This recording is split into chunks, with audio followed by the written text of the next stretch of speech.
Wala na ako kabalo. Abot kay daw ilang ba ko? Kapoy na kayo ko. Di na ako kanahan. Kalagot ko sa kumapagpapa. Kaya nagbulag-bulag sila. Nasa lagi nila ni. Tapos ang ilang panganay na anak ang nagka-suffer. Tapos ang igsuon pa. Wala pagkatabang sa ati. Kamay lang ba na bagay na kapuyot ko kay kailangan kaya ako maglihok sa tanan sa balay. Like ako yung tanan uli nagatabang sa ako lang isa. Para sa inyo, siguro sa'yo lang ang mga trabaho sa balay. Sa'yo lang ba? Pero kapoy ko, yun. Gusto na ako mga baterita, mga kanulong ko ni.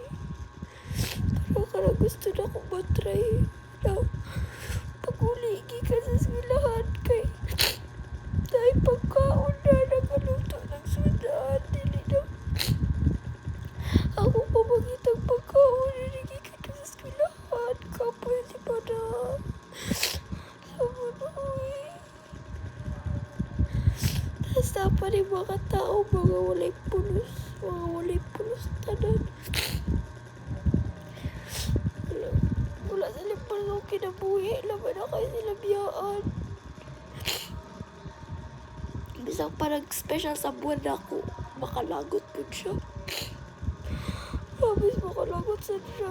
Hindi siya problema nila sa niya ingot sa ako ayawa. Unfair kayo para sa ako. Promise. Unfair kayo sa ako mga tao.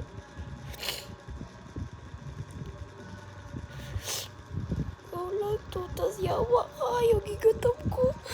Nagluto naman at ako, napasok pa ako, sakit kayo. Tapos,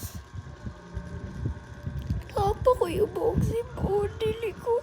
Tagay kayo, maayo. Tapos, sakit pa ako gipo, nagalaman ako ulo. Kinakapoy na mag-uwi. Kamay lang ba nila problema? Kapal ko mas kapoy ang uban. Mas kapoy ako mamagpapa. Pero ginakapoy mapag ko. Marang lang ng limit sa akong lawa. Sa akong sarili ang putyaw.